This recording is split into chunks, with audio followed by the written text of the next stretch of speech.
for your blessings and your good wishes so that we can say something to please the Supreme Lord by glorifying one of his dear devotees, Lord Ganesh.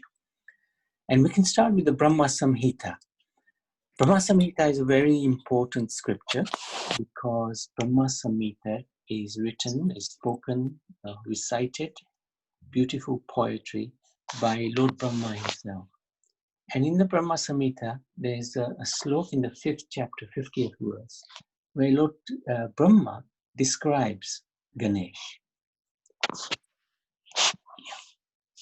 So this is a wonderful description. Yat pada palava yugam vinidaya kumha dvande pranama samaya sakandari raja vignam vihantam alamasya jagatrayasya govindamadi purusha tamaham vachami. I worship the primeval Lord Govinda. Ganesh always holds his lotus feet upon the pair of tumuli protruding from his elephant head in order to obtain power for his function of destroying all obstacles on the path of progress in the three worlds. Hare Krishna, Trina. Welcome. So, this is a wonderful verse where Lord Brahma explains the position of Ganesh. He's always holding the lotus feet of Ganesh. And in this way, he's getting the blessings of the Supreme Personality of Godhead, Lord Govinda. Now, in this verse, it also explains Lord Ganesh's function. He destroys all obstacles on the path of progress in the material worlds. So this is a very fundamental aspect of Ganpati, and we're going to understand this a little bit more as we're going through his pastimes. So today is Ganesh Chaturthi. It is the birthday of Lord Ganesh, and it's one of the most popular festivals in the Hindu calendar. Ganesh himself is very popular because of his character and his nature. He's also known as Vinayak. It's also known as Vinayak Chaturthi, and it celebrates Lord Ganesh's arrival to earth. So he's known as the son of Shiva and Parvati, amazing father and mother, and he's the Lord of luck. He opens the way, opens the doors, he gets rid of obstacles, and people pray to Ganesh before starting a new project, and many things actually. So we'll talk through those things. And he also has a brother, a very famous brother called Kartikeya. Anybody know Kartikeya? Pitambar? You know Kartikeya? Gita? You know Kartikeya? Yes, Prabhu. Who is he? Out of love. Is he the older brother? Yeah. He is the Younger. I think is he older brother? Oh, okay. Yeah. Kartikeya is not the Lord of love. Pitambar, he's the Lord of war. Oh, He sorry. likes to fight. He likes to fight. Oh, sorry, I'm not trying to. Okay. So this is the Embarrassing. divine family, Shiva, Parvati. Here he is. That's Kartikeya. He's actually a warrior, very strong commander of the demigods. Yeah, very, very powerful. And there's Ganpati compared to Kartikeya. He's such a character. Even just look at him here. Such a lovable personality. Anyway, let's talk through him. Ganesh became the lord of all existing beings, Ganas, after winning a contest with his brother. And what happened was actually Narad Muni, wait a minute, what happened? He's the greatest. I have to go all the way. That's right. What happened? It was Narad Muni who came. And he came with a mango to give to Parvati. And Parvati said, yes, I will share it with my sons. And Narad said, no, you can't. This is only for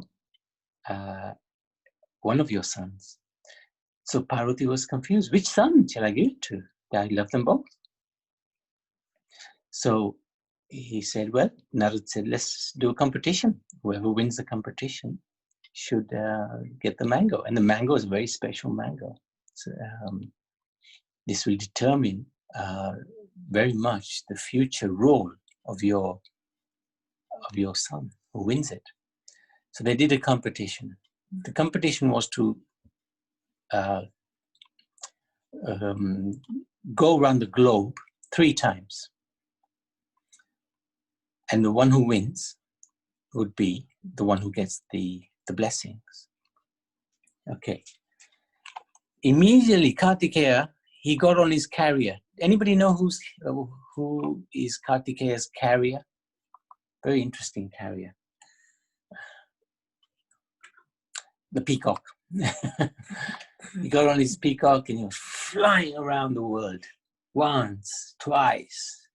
In the meantime, Ganesh showed his wisdom. He's a big lad, right? We saw the picture. He's quite a big fellow. And his carrier is perhaps not the fastest. It's a mouse. He's an elephant, but his carrier is a mouse. So it's really incredible. So what did he do? He just simply walked around 3 times, his mother and father, Shiva and Parvati. And he said, well, they are my world. And he showed his wisdom. And it was accepted that by going around Shiva and Parvati 3 times, he'd actually crossed over. He'd gone right around the globe. Because also, if you think about it, Shiva and Parvati are the cause of existence of this material world in some ways. So just walking around them, you're walking around the source of existence. So he showed his intelligence and he won this mango, which is actually a really amazing blessing. And we'll talk a little bit more about his function shortly. So there he is. There's Ganpati, there's Narad Muni, and there's the mango in the hands of Lord Shiva, and there's Kartikeya flying off on the peacock.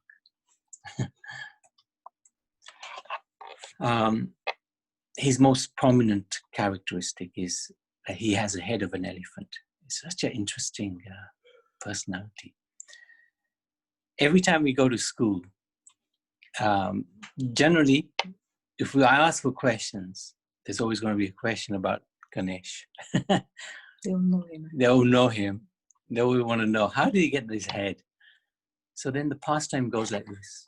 One day, Parvati was at home on Mount Kailash. She was having a bath. She asked Nandi, the bull carrier of Shiva, to guard the door, let nobody pass. So he was guarding faithfully. But Nandi is primarily the servant of Lord Shiva. So when Shiva appeared and Shiva went into the house, Nandi couldn't stop him, because how can the servant stop the master? His loyalty is to Shiva anyway. Parvati became very angry. And she was fuming at Nandi. She realized that his loyalty was always going to be to Shiva. So she actually produced Ganesh. She fashioned him and from turmeric paste, some people say sandalwood paste. She mixed it together, fashioned the sun. She couldn't breathe life into it because she's Parvati. She's partly the cause of material existence. She created Ganesh, declared him to be her loyal son, which he is. And next time she wanted a bath, she asked Ganesh, to guard the area. Now, she didn't reveal to Ganesh that Shiva is your father. He's my Dharampati. Shiva came And Ganesh stopped him from entering where Parvati was bathing.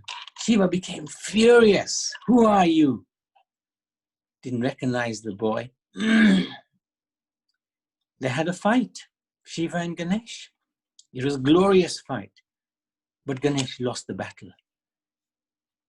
And his head was actually cut off by Shiva.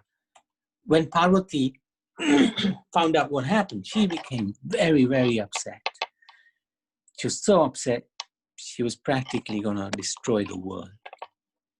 But anyway, she was pacified by Lord Shiva. Shiva can do anything. He can pacify even angry personality like Parvati. And he promised that he will give Ganesh his life back. And he said that the first creature I come across, I will give our son his head. He came across an elephant. So Shiva did the first head transplant, perhaps the only head transplant in this universe so far. I don't think scientists have graduated yet to do a complete head transplant. So Lord Shiva did it. He put the elephant head on his son's head, gave him his life back, and gave him so many blessings. He was so pleased with Ganesh's loyalty to Parvati, and also his valor and his determination to protect the dignity of his mother. So Shiva became very, very pleased with Ganesh. Who is he in actual fact? Who is Ganesh? According to this holy revealed scriptures, he's actually a delegated representative of God. He's a Vaishnav. He's a very powerful Vaishnav. He plays an important role in this material world, in this universe. And that role is to actually assist us, human beings, become closer to Krishna or Rama. So, in this world, Lord Krishna is the Supreme Personality of Godhead. He's the Supreme Personality of Godhead of all creation. And just like the Queen in this country appoints a government to look after the affairs of the government, Krishna, the Supreme Lord, appoints very powerful ministers to look after the affairs of this world, this whole universe. So in charge of creation is Brahma, in charge of destruction is Shiva. The sun, electricity is Vivaswan. You've got the agriculture, moon. The rain is Indra, and he's also in charge of the heavens. In terms of the finance, we have Kuvera. Justice is Dharamraj, Yamraj. Air is Vayu. Water is Varun. All these are very powerful, powerful ministers who assist Krishna in looking after the affairs of this world, this material world, our universe. And one of those great personalities is also Ganesh. There he is. He assists Krishna in assisting Krishna to look after this world, look after us specifically.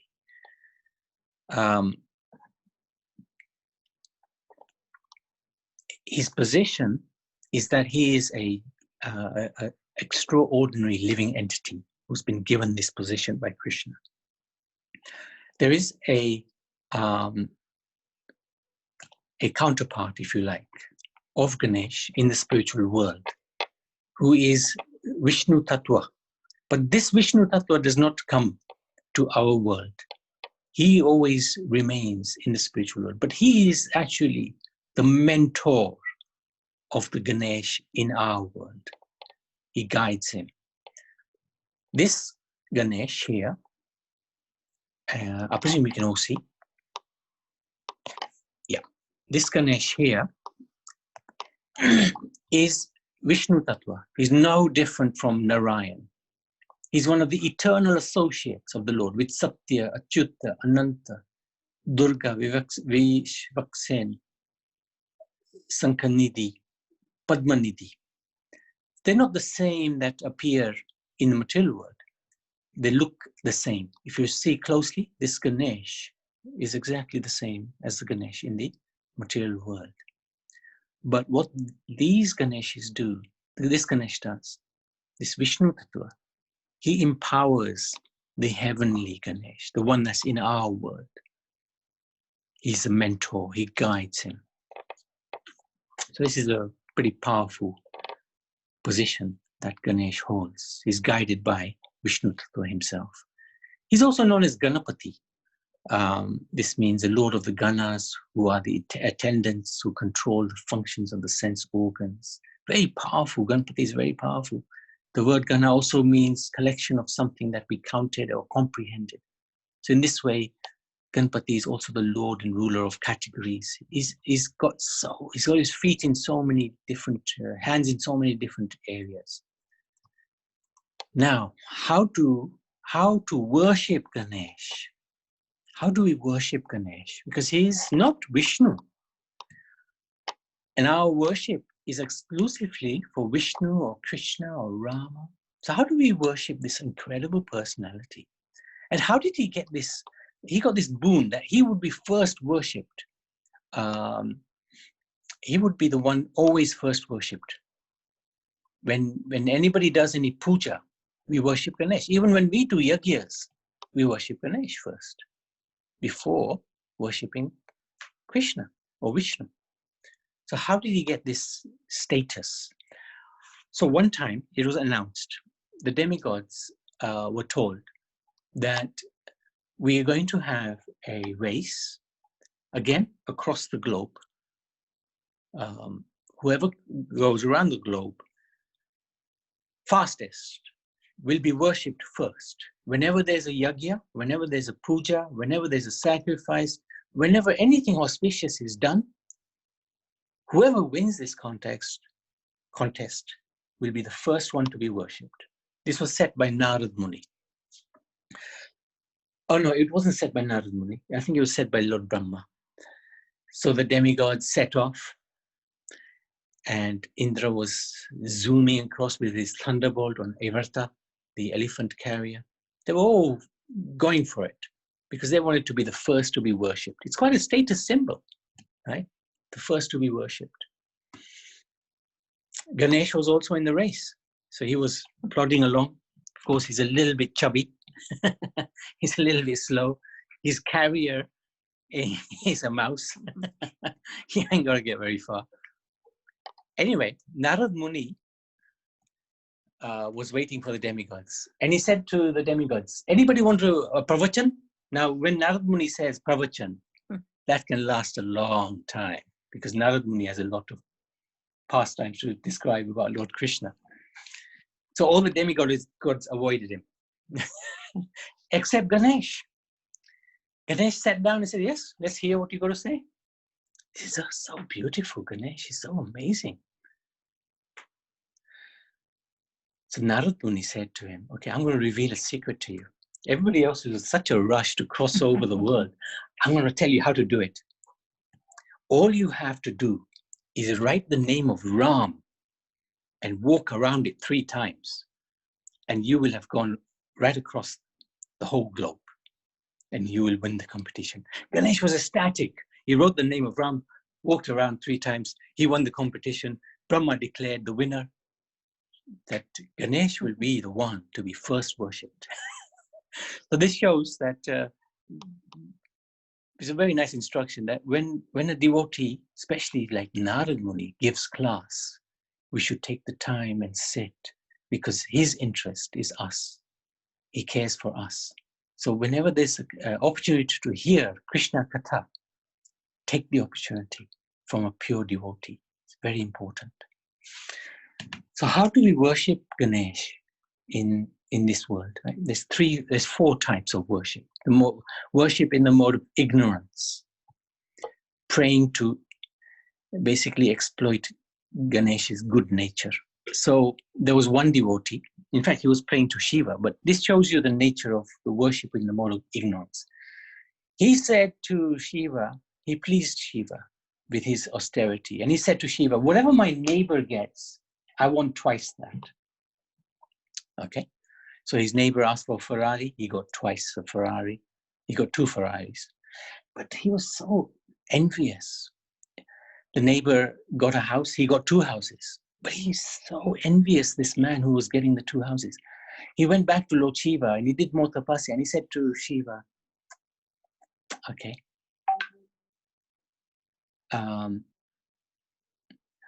I want you to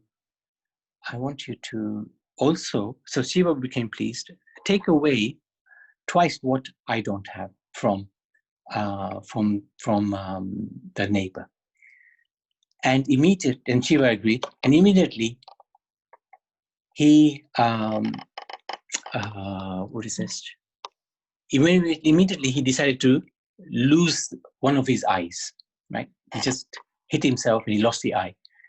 And his neighbor lost both eyes, because that was the boon that was granted to this crazy fellow. That's worship in the mode of ignorance, where we pray to the Lord to exploit, to Ganesh, to exploit their good nature.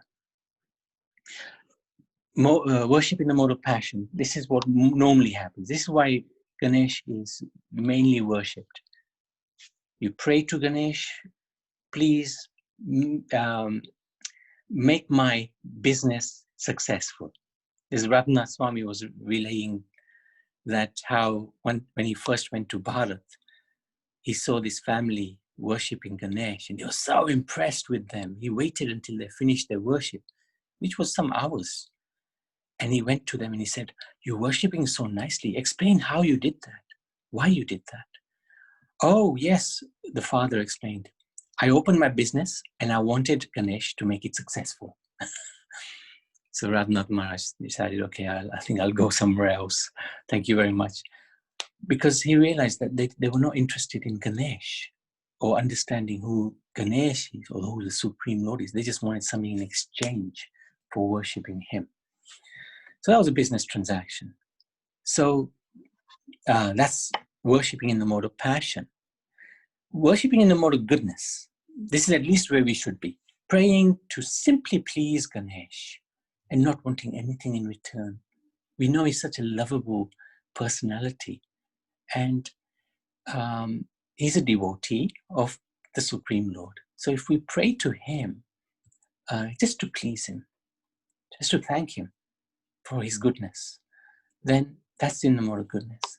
And the mode of pure goodness is where we pray to him to become closer to the one that he prays to, and that's Lord Krishna or Lord Rama. So these are the 4 modes that that people generally pray in. Let's not pray in the mode of passion and ignorance. Goodness is okay, but pure goodness is where we really want to be. We're praying to Lord Ganesh, please make us closer to the Supreme Lord. And we see a little bit later how the 6 Goswamis also had interaction with Ganesh. So there's one point about Lord Ram's name. If we see the carriers of this family, right? We got the family of Shiva, Parvati, Kartikeya, and Ganesh, right? They got this quite a varied bunch of personalities, right? And each one of them has a special carrier. So the carrier of Parvati is, anybody know? I know. Who carries Parvati? Durga. Durga Mata. Who's the carrier of Durga? I've got a very big hint on the screen.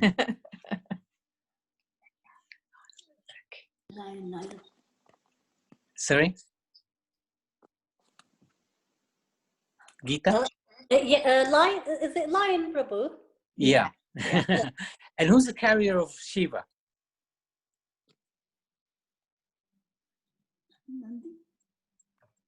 Bull.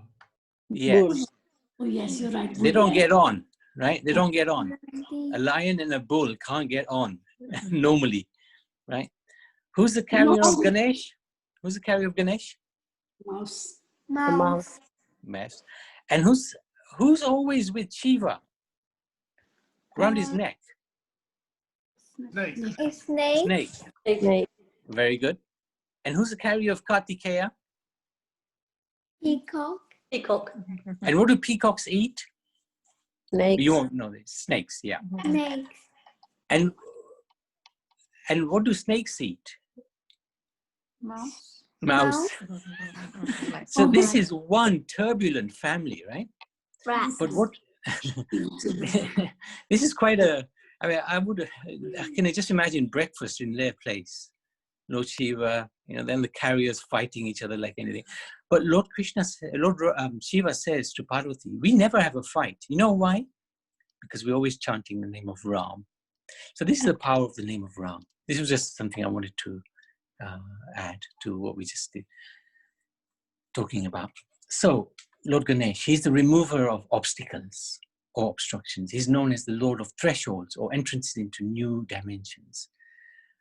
That's why students pray to Ganesh before taking a major test to remove the obstacles. That is why it is not unusual that as we enter a new space, new house, we see an image of Ganesh above the door or nearby to give blessings to those who enter. He is also the guardian of doorways. This is the case in many Vedic temples. As we enter the temple, we first see a deity of Ganesh, to whom we pray for blessings and removal of obstacles in our devotion or the rituals that we do inside the temple. When the 6 Goswamis built the temples of Govindji, Madan Mohan and Gopinath, above the door, there was a murti of Ganesh. So he's a very important personality. And Vaishnavas also worship Ganesh to the extent that we want to become closer to Ram, Krishna, Vishnu, like that. That way, the obstacles to our worship and further spiritual progress can be removed, in which case our spiritual development can be made more rapidly and easily. He's also the author of the scriptures, especially the Vedas, the Mahabharata. He accepted the position of being Vedvyas's scribe, and he wrote the Mahabharata, Srimad Bhagavatam, as it was dictated by Srila Vyasadeva, the compiler of the major portions of the Vedic texts. So we owe him a great debt of gratitude, because if it wasn't for Ganesh, we wouldn't have the Srimad Bhagavatam, the Bhagavad Gita. So it's actually an incredible blessing to us that he took this position of writing. And we'll talk about that in a little while. You can even visit the cave where this happened. There's 2 caves in this place near Badrinath called Mana. There's Lord Vyasadev's cave, the Gufa, and then there's Vyas Gufa, and then there's Ganpati's as well. So Vyasadev was dictating and Ganpati was writing. So we'll just come back to that in a little while. His other names include Ganesh, related to Gana, Vinayak, which is a name familiar in South Bharat, meaning great leader, Vigneshwara, the remover of obstacles, Gajanana, elephant-faced, Gajadip, the lord of the elephants, Jesht Raj, king of the elders. He is said to have 2 wives, Siddhi, success, and Riddhi, prosperity. Thus, if anybody pleases Ganesh with nice prayers or worship, the person also attains the blessing of the wives of Lord Ganesh. However, if used improperly, like we were saying, the mode of ignorance, success and prosperity can be distractions on the path towards the goal of spiritual wisdom. So if we're worshipping Ganesh to get money, that will be a distraction because it's just a business transaction. We want to worship Krishna. We want to worship Ganesh for a purpose to fulfill our own needs, selfishness. So that will not help us. He has many roles. He's also considered the Lord of astrology. He is said to know the language of the stars and the destinies of every living being. Astrologers often petition him when we go to do a Janam Kundali. There will be Om Shri Ganeshaya Namaha because they want to take shelter of Ganesh. Ganesh is the one who is the expert on astrology. He is the Lord of inconceivabilities. He wants to show people How when you approach transcendence, when you approach God, the impossible is possible. That's his real mission, actually. That he wants us to become close to God, Supreme Personality of Godhead. And he will do anything in his power to help us become close to him. But we have to make that approach to him. If we approach him for money, he'll give us money. If we approach him to remove obstacles on our business, he will do that. If we approach him to remove obstacles on our way to Krishna, he will do that as well. Whatever we ask him for, he will give us. He's very kind. Ganesh is playing a role in also the three modes of material nature, which is Prakriti. He's influential on this Prakriti. In Vedic rituals and rites, even of a Vaishnava, Lord Ganesh is the embodiment of wisdom and bliss. He is the Lord of entering new dimensions. Material world is only three-dimensional: length, width, and depth. The fourth dimension is consciousness. So the length, width, and depth can only measure insentient, dead stuff. He takes you from the lower dimension to the higher, the material dimension to the spiritual dimension. So he's very powerful. He has many symbols. If you look at Ganesh, he's such an interesting personality. He's got big ears because he's got an elephant head. He's got a long trunk. He's only got one tusk. If you see, there's only one tusk, and there's a reason for that. He holds his laddu. He's got these, what do they call these things? I've forgotten now. I've got it written down. He holds his hand out for blessings. He's got a huge belly, right? He's loved for his belly because he loves laddus. And he's got this carrier. Where's the carrier gone? There he is. There's the mouse. Sure. So let's have a look a little bit more closely at his symbols. He has one tusk, 4 hands, 2 of which hold a noose and a hook. There you go. Noose and a hook. That's what it is. The noose catches and frees us from illusion. It also represents attachment that can lead to anger that hurts us. The noose is also used to pull his devotees nearer to the truth and tie them down to the highest God. So many purposes he has for those nooses. The hook indicates that its power helps one motivate towards one's goal. Sometimes he's also shown holding an axe, which he uses to cut off worldly attachments of his devotees, which can thus end the cause of their sorrow. So Ganesh really loves his devotees and he cares for them. But if they want crazy stuff, he'll give them crazy stuff. Worshippers of Ganesh don't know what they're getting into. Because on the one side, he's giving all this money to get attachments, but on the other side, he's chopping off the attachments. Very interesting. Of the other two hands, one is positioned in the gesture of giving blessings, assuring fearlessness, ensuring that he will grant one's desires and assures freedom from fear, that he's beyond the influence of time and space where fear exists. In this way, he blesses all and offers protection from all obstacles on his path, spiritual path, in seeking the Supreme. So that's why we approach him, if we want to approach him. That's the only reason we approach him, to seek the Supreme. The other hand is often holding a rice ball. The rice ball is often seen holding, indicates the reward of the sadhana, or the spiritual practice of these devotees. So he likes to reward. He's very kind. So he uses that ladder to reward. The elephant head is significant. This is the only form which has the significance of Om. If you draw an elephant's head looking from the front on a piece of paper, you have the trunk going down and going up, and the shape of the head looks like an Om. Also, the elephant is a wise animal, so it's an embodiment of wisdom. So there you go. There you go. This looks like the Om. Very interesting. He has a big stomach, large ears. The fat belly of Ganesh indicates the influence of material manifestation is within him. So he's very, very powerful. His big ears represent that he accepts the truth with positive vibrations and throws out the false and non-virtuous words that man may present to him. He's often covered with red color. Right? This red represents the red complexion of one who is absorbed in work, which causes intense circulation of blood to all parts of the body. Thus it produces a red glow in the skin. He represents hard work. Ganesh is also the Lord of action. He's also worshipped with red flowers. Since he works wholeheartedly, he has a strong appetite. Thus, he often enjoys a steady supply of sweets and delicacies. Hence why he's got a nice big belly.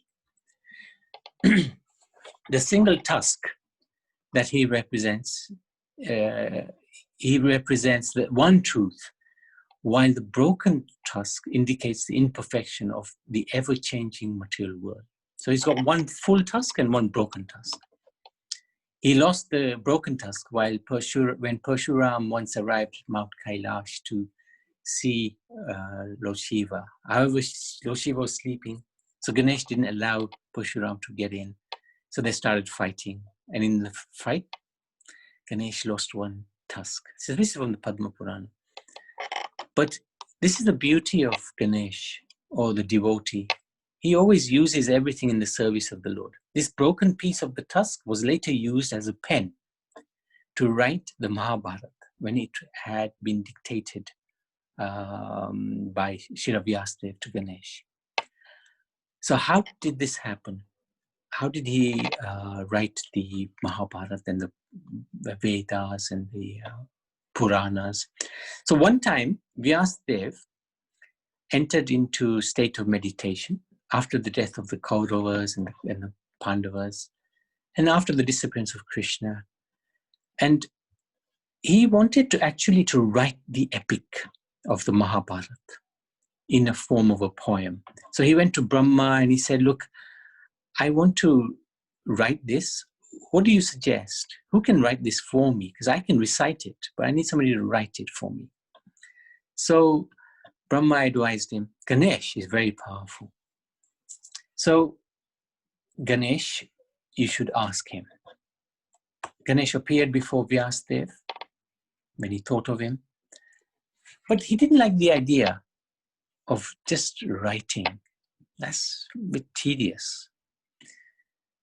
So Ganesh said, okay, I'll do it for you. But if you stop at any time, then I will also stop. So as soon as you stop dictating, I stop writing. So then Vyasadeva also said to him, okay, I'll take on that. That's fine. I won't stop. But before you write anything down, you have to understand what it means. So Vyasadeva was quite clever.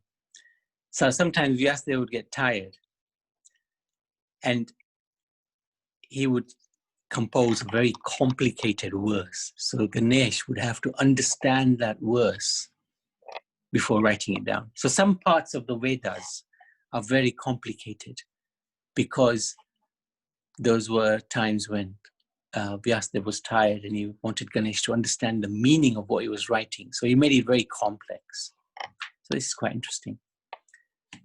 Ganesh was not meant to write anything he did not understand, in order that he realized the depth of the meaning and how to write it in a way that would make the meaning accessible to all humanity. So this was agreed, and the Mahabharata was completed within 3 years. It wasn't just the Mahabharata, it was all of the Vedic scriptures. The significance of riding on the mouse. So that's another symbol of Lord Ganesh, the mouse. Why does he ride on a mouse?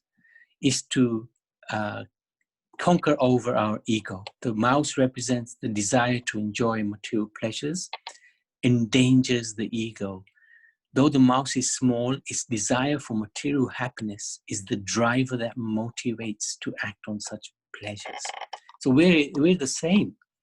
You know, we're tiny, but we have this huge desire to enjoy material senses. So this mouse represents that desire to enjoy. We should understand that we are very tiny. We shouldn't have these huge desires to enjoy material world. The mouse that accompanies Ganesh is his carrier. The mouse is often seen in pictures eating or stealing the sweets that are piled near Ganesh. The mouse is the desire to enjoy material pleasures and the dangers of the ego. So we have to control this mouse. And this is what Ganpati is doing. He's controlling the mouse. Usually the mouse is a little scared of the elephant, right? Mm. So also he's showing that we can control. He, as an elephant, with the elephant head, can control his enemy, if you like, the mouse. Though the mouse is small, this desire for material happiness and the drive that motivates into action to acquire such pleasure is like a thief that takes away all people's possessions. He steals away one's life that could be used to acquire the goal of spiritual perfection towards true happiness and liberation. So we're running after material pleasure. And whilst we're wasting all that time and effort, our real purpose is being stolen away from us. And the stealing is being done by ourselves because we want to fulfill our material desires. So the mouse also represents the mind, which is always active. It takes much weight to keep the mind from going astray. The weight of the elephant, Ganesh, on the mouse represents controlling the mind. Thus, Ganesh rides on this mouse as a controller of material desires, effects, and the effects of illusion. So we can also pray to Ganesh to help us control our mind, especially when we want to be on this spiritual path and the mind is so obstinate and can be very difficult to control. In worshipping Ganesh, there are several mantras to invoke his mercy, and there's also a yantra that is specifically designed that can be used to worship Ganesh. The swastika is another graphic design that can be used in representing Ganesh and the good fortune he can provide. So swastika is also a sign for good fortune. Now, current day, this festival is marked with the installation of Ganesh privately in homes or publicly on elaborate pandals. We see this mainly in Maharashtra, where in Mumbai, they will also chant Vedic hymns and do different types of vrat, fasting. They will offer prasad, offer prayers, and it will happen for days. It's 10 days festival, right? It's a 10-day festival. And then there'll be public processions, lots of music and chanting. And then at the end of the procession, they will immerse the deity into the sea or the river.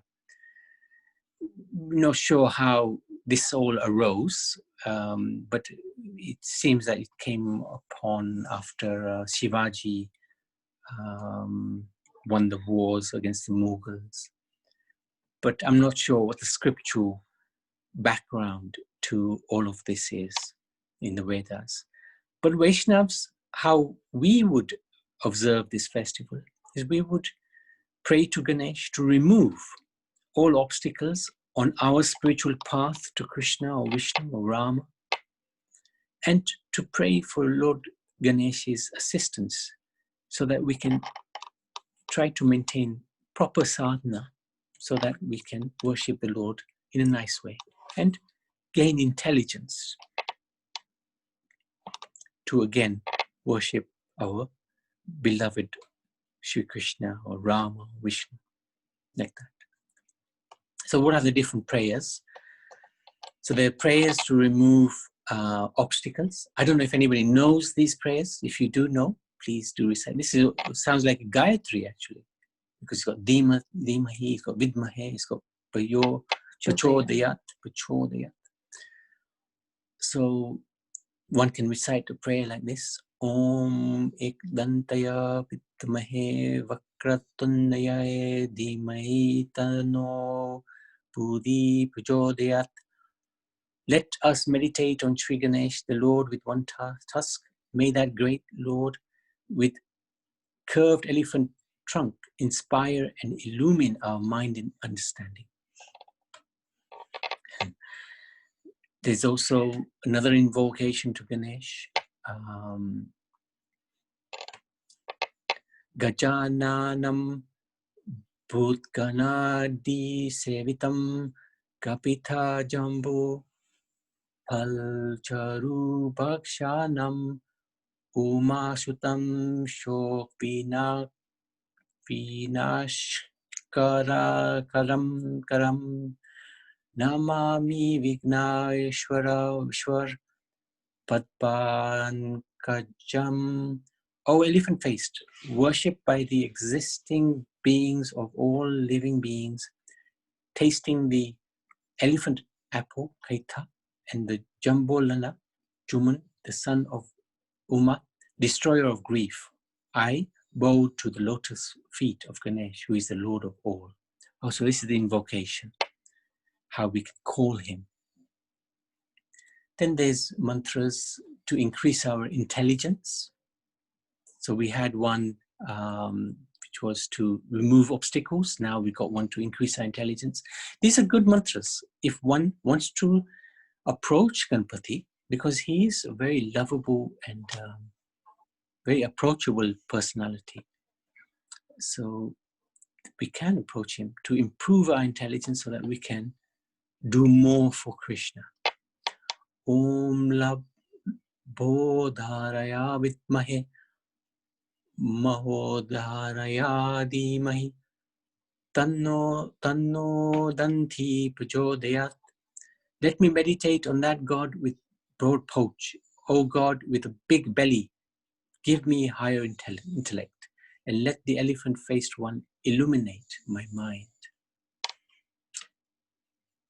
And there's another prayer which is similarly based, another Gayatri. Om Tat Purushaya Vitmahe Vakratundaya Dhimahi Tanno Danti Prachodayat. Let me meditate on that great male, O God with broken tusk, give me higher intellect, and let the elephant-faced one illuminate my mind. This is to start new projects, studies, rituals, remove obstacles. Use this prayer to Ganesh before beginning any new project, so impediments may be removed or your endeavor may be crowned with success. Ganapati Bapa Moria Pudachaya Vashi Lovkarya Om Gam Ganapatyaye Namaha. So if we do invoke these prayers, I remember one devotee said to Prabhupada that can we worship Ganesh? And Prabhupada said, yes, you can worship Ganesh as long as you bring in 100,000 pounds every day. It's to serve Krishna. That's the whole point. It's if we're thinking Ganesh is independent of Krishna, that we can worship him as Supreme Lord, then that would not be in accordance with the Vedic version. But if we're worshipping Ganesh with a view to obtaining or becoming closer to Krishna, then that would be acceptable. Then there's the Mula Mantra. Om Shrim Rim Klim Gom Gam Ganapate Swaha Om Shanti Shanti Shanti. Om Gam Go Ganapate Bina Binashi Neshwaha. And then we can ask for spiritual success. This is, let's read the thing first. You read? Oh, English. Yeah. O Lord of speech, we worship you, the Lord of the gods, the wisest among the wise, the one having incomparable fame, the best among the praiseworthy, and the Lord of the Vedic hymns.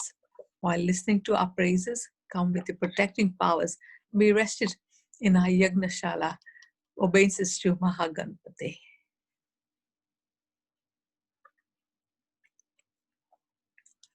You want to say this? Om Gananam Tva Ganapati Gam Havamahe Kavim Kavim Kavim Kavim Varshavatanam Varshavathanam Sheshtarajam Brahmanam Brahmanam Brahmaspatesnaha Brahmanaspatansne Shrivanmurtibhi Shrivantapi Shadadam Sadanam Mahaganpataye Mahaganapataye Namaha. Namaha. Phew, that's quite a mouthful. And there's one more. You want to read?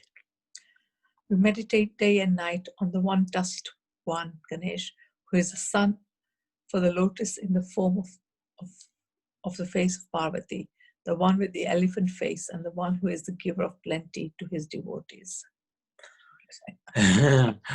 Agajanana Padmarkam Gajananam Maharnisham Anekadantam Bhakta Nagmekadanta Upasamahe. Phew, wow. I think the Maha Mantra is great, right? Hare Krishna, Krishna Krishna, Hare Hare, Hare Ram, Hare Ram, Ram Ram. Very good. So that's what I want to share about Lord Ganesh with the devotees. Important to understand who he is and what he represents and where he comes from and how to pray to him, how to approach him, if one wants to approach him. Many people in this world do misunderstand Ganpati, that he will award us success materially. But actually, his real motive is to award us success spiritually. And if we ask that from him, he will award that. If we ask for material, he will award that as well. But he holds that hook as well. So if one wants material wealth from him, he will give, but he's also got that hook that he can make us completely detached from all of this wealth as well. So I wanted to ask devotees if you like to, Madhusudan Prabhu, you like to share any realizations? Hare Krishna. Hare Krishna. Hare Krishna. Yeah, I'm glad you've been practicing those mantras, you know. Not a clue. And you got to go to the Brahminical school, you know, in India when these that's right. Brahmins are expert at these mantras, you know. They got, and we did a few weeks ago, you know, we were kind of requested to do the Satyanarayan Katha. And this Brahmin came and we did that. You know, sometimes we do that. It's like Satyanarayan, because it's supposed to be auspicious anyway and all that for whatever reason. So then this Brahmin, you know, he obviously does the Ganesh puja in the beginning, you know. And it's always nice to see that puja being done, you know, how he invites the Ganesh, offering a flower first, and then invites Ganesh. Then they bathes the Ganesh and then offers all the different things. And it's nice to watch that and see that how Ganesh plays an important part. And all the Brahmins know exactly. Every puja is always done with Ganesh first, you know, because it obviously removes all obstacles, you know. And for whatever puja, whatever reason, people are all doing this puja, but they have Ganesh in the forefront. And you know, he's very merciful, obviously, very giving and forgiving as well. And you know, we obviously, as Krishna conscious, as devotees, and we are involved in bhakti, then we are praying for enhancing our bhakti and remove obstacles that may be you know, in our way. So actually nothing wrong with sort of, you know, asking for that sort of prayer, even to Lord Shiva, because Lord Shiva is the topmost Vaishnav, you know, and he's been described as the topmost Vaishnav. So nothing wrong in that. But you know, and sometimes I wonder, you know, I mean, you've done a nice presentation here. I mean, I didn't know a lot. I have Ganesh on my altar, actually. Always have had, you know. And I also have Lord Shiva, but it's always kind of a tradition. You know, with understanding, I've been able to enhance that. You know, not previously, I would have just through ignorance, not knowing a lot. You know, you just put a picture of Lord Shiva and say, "Oh, that's the same as all the demigods, the same anyway," or they're all gods anyway. So, you know, in order to, if you put picture of Lord Shiva and compare and say that's on equal par or even greater than Krishna, then obviously that's an offense, actually. You know, one of the offenses is to regard demigods as, you know, on equal level or anything higher than Krishna. So obviously, you know, if you go to the Prime Minister or, you know, to Boris Johnson and say you are greater than the Queen obviously gets offended, you know. In that way, and everybody has their own positions and their own personalities, and they all like to be recognized as such, you know. So we do have to pay respect where respect is due, you know what I mean? Even though, you know, we as Vaishnavas, we've been gradually not trained, but at least come to a realization and with enlightenment, you know, with mercy of Guru, we know that even an ant, you know, has got Paramatma in it, you know, and we respect every living entity. So we respect all demigods as well, you know, for whatever in their positions. But at the same time, we have to understand that Krishna is the fountainhead, you know, he's the avatari. So, you know, give respect where respect is due, as I say.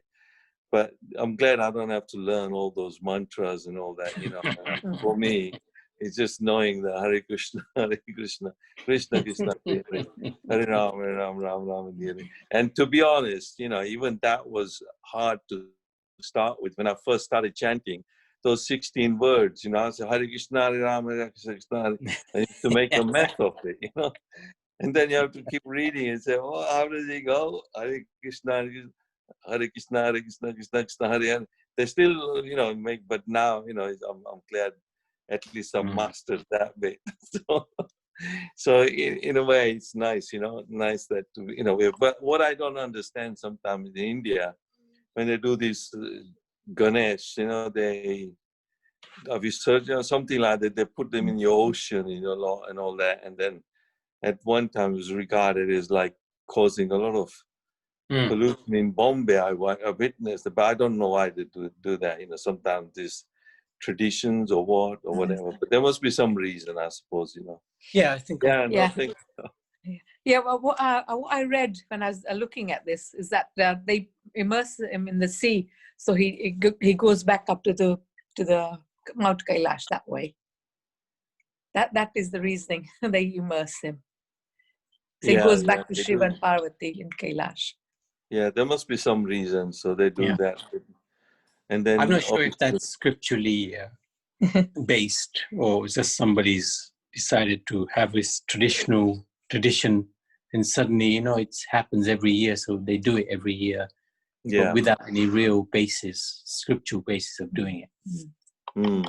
But then at one time they make such a huge big Ganesh, and then they put in they say it was causing a bit of an issue, like pollution in the rivers and all that. So sometimes we do have this tradition, but we don't realize, you know, they, like we say, you know, we do things in Tamagun, Rajagun, Satagun, and then we don't.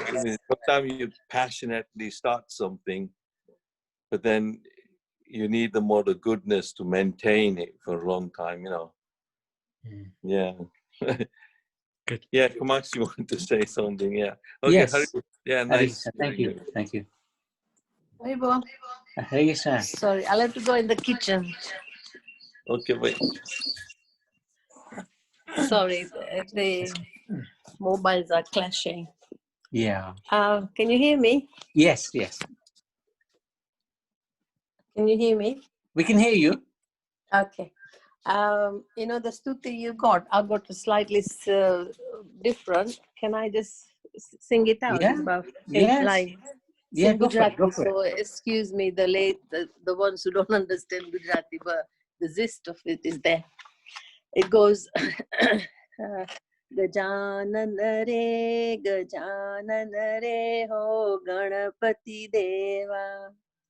Mataji ni Parvati ne Pita Shankar Deva. Gajanan re ho Ganapati Deva. પ્રથમ પેલા તારી પૂજા પ્રથમ નામ જ લેવા ગજાનંદ રે હો ગણપતિ દેવા ધૂપ ચડે સિંદૂર ચડે ઓર ચડે મેવા ગજાનન રે હો ગણપતિ દેવા पार्वती जी पूजा करे शेष करे सेवा पार्वती जी पूजा करे शेष करे सेवा गजानन रे हो गणपति देवा रिद्धि सिद्धि चमर डोळे नाम दुंदाड़ो देवा रिद्धि सिद्धि चमर डोळे नाम दुंदाड़ो देवा गजानन रे हो गणपति देवा भक्तो तने नमन करे छे अविचल भक्ति लेवा भक्तो तमने नमन करे छे अविचल भक्ति लेवा गजानन रे हो गणपति देवा जय गणपति भगवान की जय. Thank you very much. That's good. The Astuti is slightly different than what I got in my book. The one you got on the. This is the standard one. Is Yeah, this is the standard one. Yeah. Yeah, my mom used to sing this. Yeah, that's right. In I fact, bet I'll remember. Anjali Mataji sang this right at the beginning. That's right. Oh, did she? Okay, I missed it. I was. She can sing again. Geeta, Anjali Mataji. Yeah, would Mataji like to sing? Yes, Prabhu, yes. Okay, go for it. Ganpati Baba Moria. Jai Ganesh, Jai Ganesh, Jai Ganesh Deva. Jai Ganesh, Jai Ganesh, Jai Ganesh Deva. Mata Janki Parvati, Pita Mahadeva. Jai Ganesh, Jai Ganesh, Jai Ganesh Deva. Ek dant dayavant char bhujadhari. माथे पे तिलक हो सोहे मुझसे की सवारी जय गणेश देवा माता जानकी पार्वती पिता महादेवा पान चढ़े फूल चढ़े और चढ़े मेवा लड्डुअन का भोग लगे संत करे सेवा जय Ganesh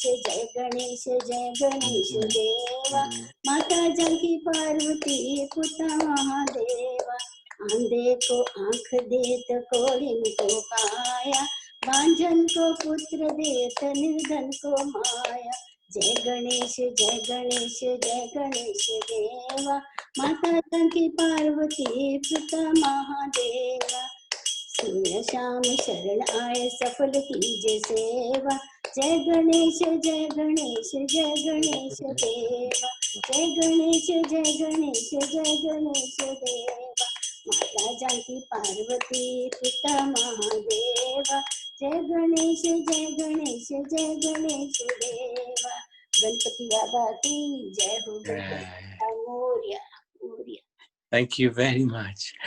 So are there any questions or any comments? Perhaps you may have heard this for the first time, what we have said, anything that doesn't make sense. We're happy for you to ask any questions.